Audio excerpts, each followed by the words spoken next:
Alors, vous êtes toujours sur votre site coursdephysique.com ou votre chaîne YouTube Cours de physique, mais je vous conseille de voir le site Cours de physique parce que les cours sont plus structurés, sont classés, sont ordonnés. Donc ici, après avoir étudié l'invariance et la symétrie, on va choisir une surface de Gauss adéquate. Eh bien, on a deux possibilités pour ce qui concerne ce plan qui est infini. Bien comme on a dit, ce plan il est chargé avec une densité sigma qui est uniforme. Uniforme, c'est-à-dire que ces points-là que je représente ici doivent être répartis de façon uniforme. Sigma constante.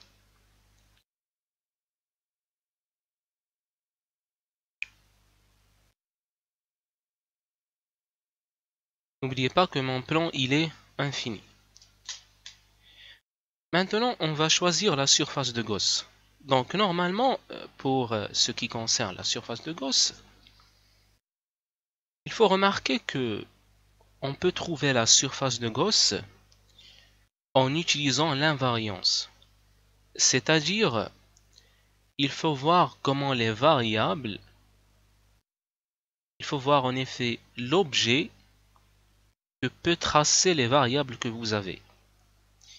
Et pour ce plan infini, bon, si j'utilise ça, je vais trouver que la surface que je vais utiliser soit un cube, soit l'autre.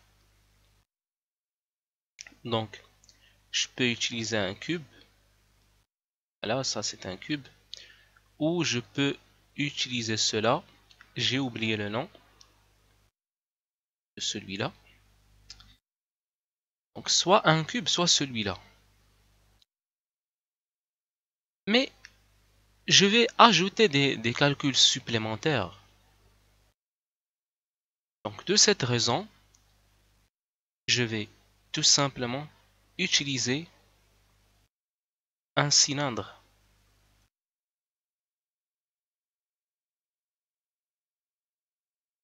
De hauteur quelconque et de rayon R.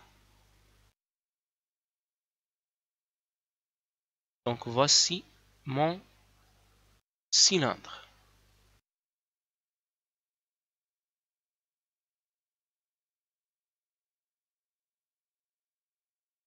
Donc voici notre surface de Gauss, c'est tout simplement un cylindre fermé d'axe Z'(Z).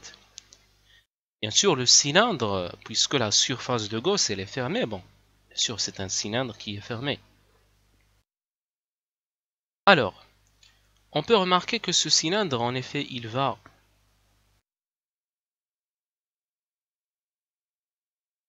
ici à l'intérieur de ce cylindre, on a une certaine partie de notre plan.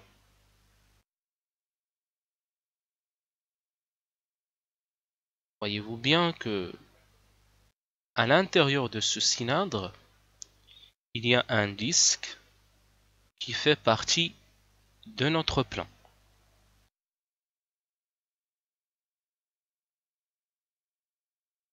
Cette surface-là que vous voyez ici, cette surface-là, toute cette surface, on l'appelle la surface latérale.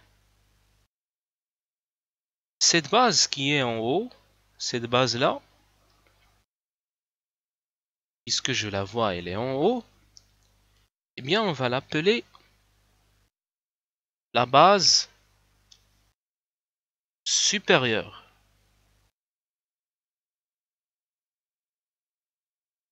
Cette base qui est en bas, on va l'appeler base inférieur. Et je vais représenter mes normales, mes vecteurs normales aux surfaces respectives que je viens de vous montrer.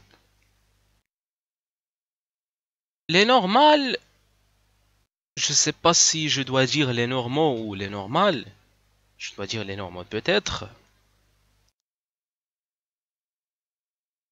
La base supérieure, toujours la normale, elle est représentée telle que, en effet, elle est extérieure à la surface. Elle doit être extérieure. Ici, j'ai un cylindre. Donc, cette notion d'extérieur, elle est bien définie. Parce que ce qui est ici, c'est l'intérieur du cylindre. Ce qui est hors du cylindre, donc, ici, c'est l'extérieur du cylindre. Mais si je vous donne une certaine surface qui est comme ça, si je vous demande de me représenter la normale, eh bien, ça dépend de ce que vous avez. Entre parenthèses, bon, ça dépend de ce que vous avez. Bon, par exemple, en magnétostatique, entre nous, si vous avez un certain courant I comme ça, eh bien, vous utilisez la règle du tire-bouchon pour trouver le sens de N. Savoir si vous faites comme ça, si vous tirez un petit peu, et vers ce moment-là, vous dites, eh bien, N, il doit être comme ça. Par exemple, ça entre parenthèses, oubliez ça pour l'instant parce que c'est hors de programme, on fait maintenant de l'électrostatique. Donc ici, il est bien clair que ça, c'est la normale de la base supérieure parce que, comme j'ai dit, elle doit être extérieure.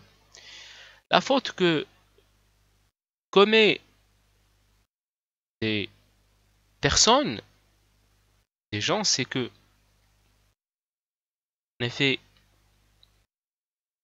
ils disent que ici la normale doit être comme ça parce qu'ils voient que la normale ici elle est comme ça. Non, non. La normale elle doit être extérieure à la surface.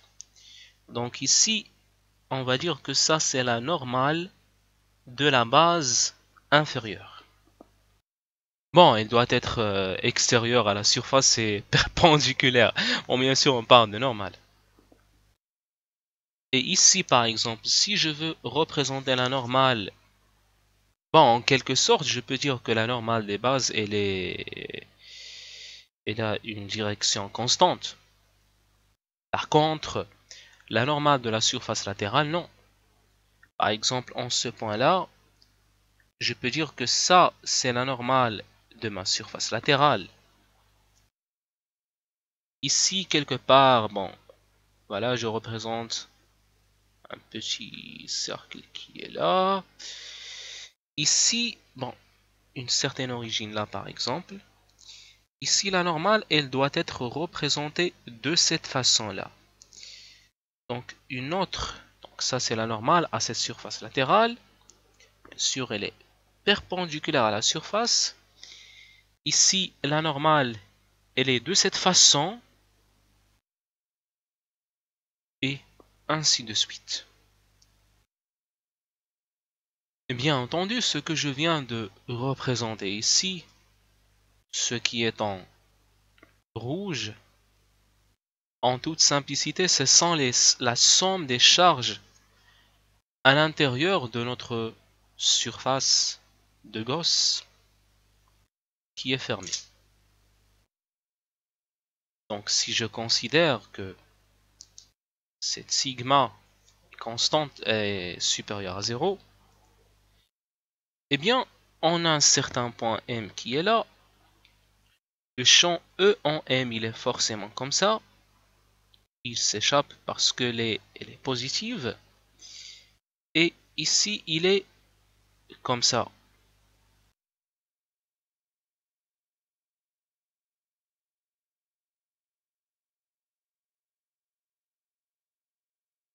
Donc, je vais maintenant essayer d'appliquer le théorème de Gauss. Bien, voyez-vous bien ici, j'ai un cylindre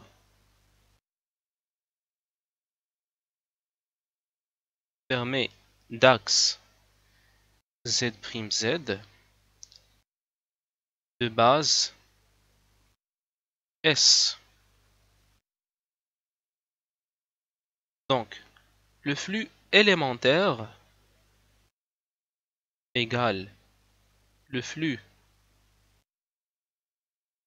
à travers la base supérieure plus le flux à travers la base inférieure plus le flux, bien sûr je parle du flux élémentaire, à travers la surface latérale. Bien, ce qui est intéressant, c'est que ce flux à travers, on va dire le flux sortant, hein,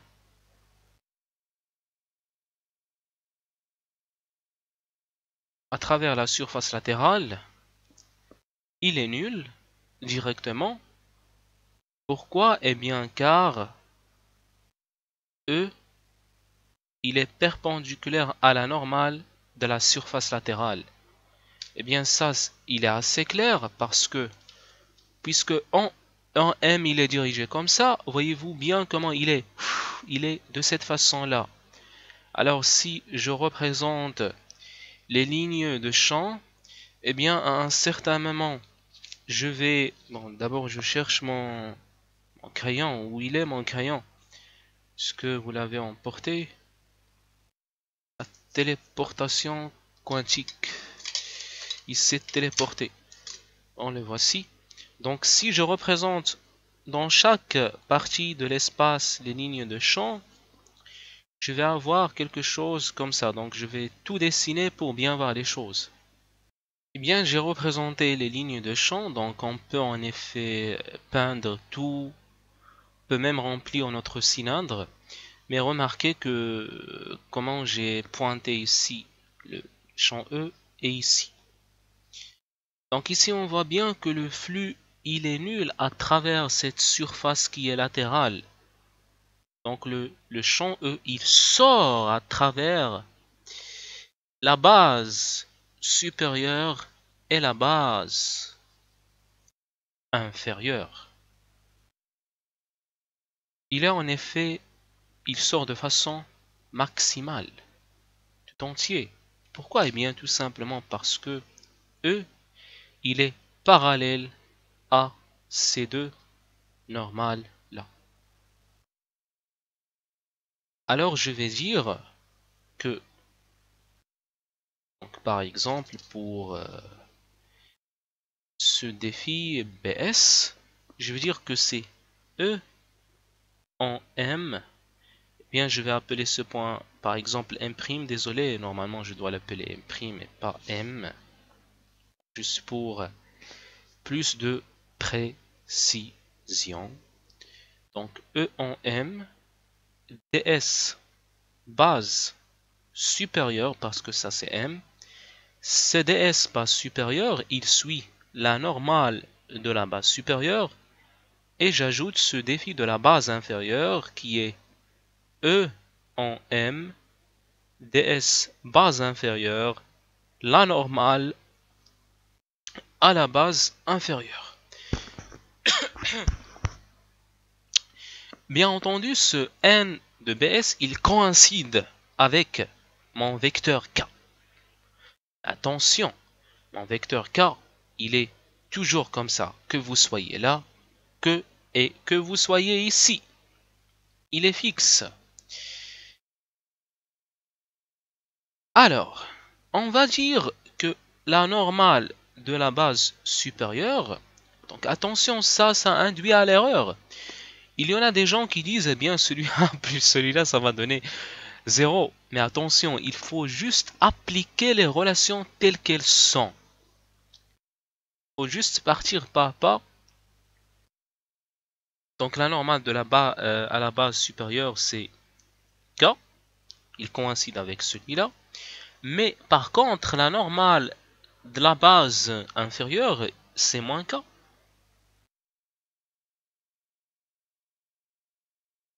Et en plus de ça, j'ai E en M. C'est EZ qui dépend de Z suivant K. Et par exemple, E en M', vous le voyez comme il est dirigé, c'est EZ qui dépend de Z. Voilà, mais là, c'est moins K.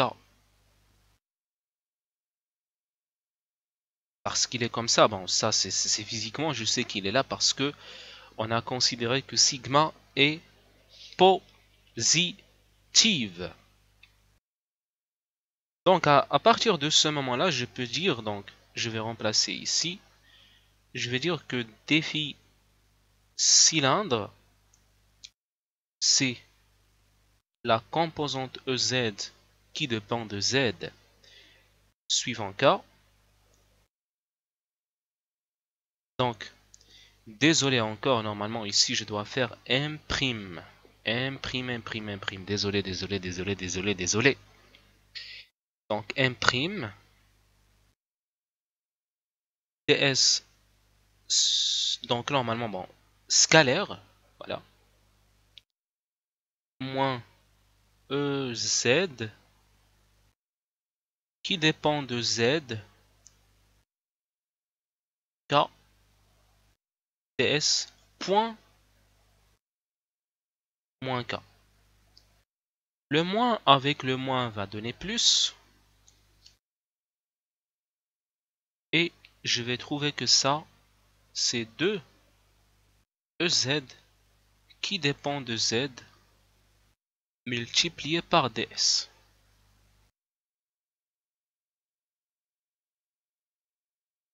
Donc, sachant que cette somme, la somme des QI, c'est sigma ds, ce ds là, parce que je peux même choisir, donc, ce cylindre que j'ai choisi ici, je le considère comme étant très petit.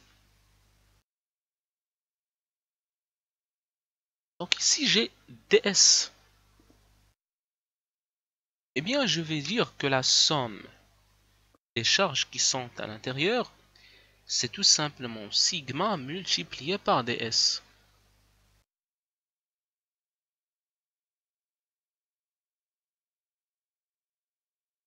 Donc je peux dire que ce 2EZ 2ZDS, c'est sigma ds divisé par epsilon 0.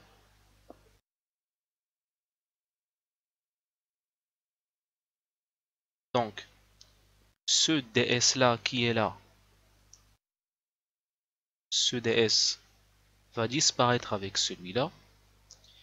Et finalement, on trouve que EZ qui dépend de Z, c'est tout bonnement sigma sur 2 epsilon 0.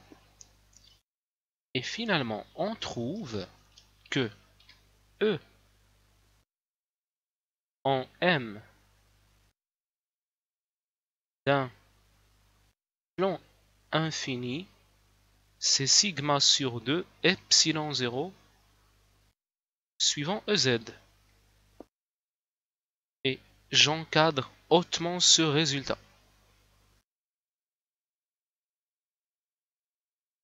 Bon, je peux aussi utiliser, au lieu de faire ce ds, je peux aussi utiliser le s, mais quand je vais utiliser le s, bon, il faut dire, bon, j'intègre ds est égal à combien, ds d'un disque est égal à combien, etc. Ou je peux dire double intégrale ds, je peux dire que ça c'est directement S sans passer par l'expression de ds. C'est-à-dire, donc, si vous utilisez le S, bien vous allez dire que d'abord le flux total qui est double intégrale défi. Donc, on partage notre surface en une surface latérale. Et là, défi à travers quelle surface, eh bien on utilise ce qu'on a fait là. SL plus PI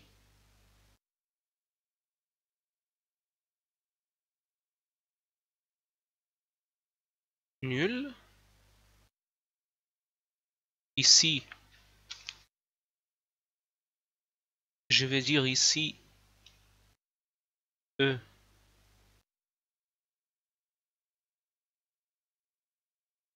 ZK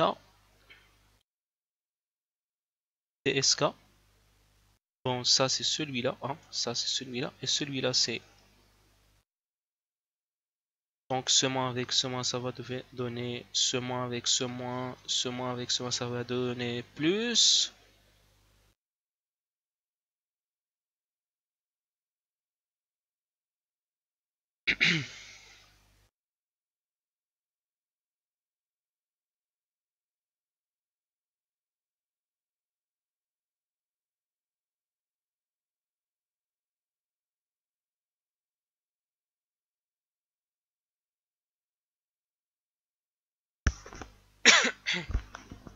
Ici, que ce soit la base inférieure et la base supérieure, ils ont la même surface.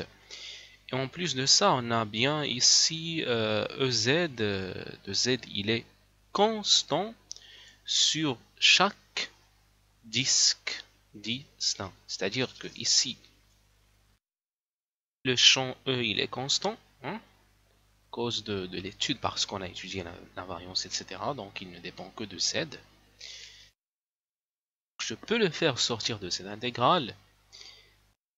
Là, celui-là aussi.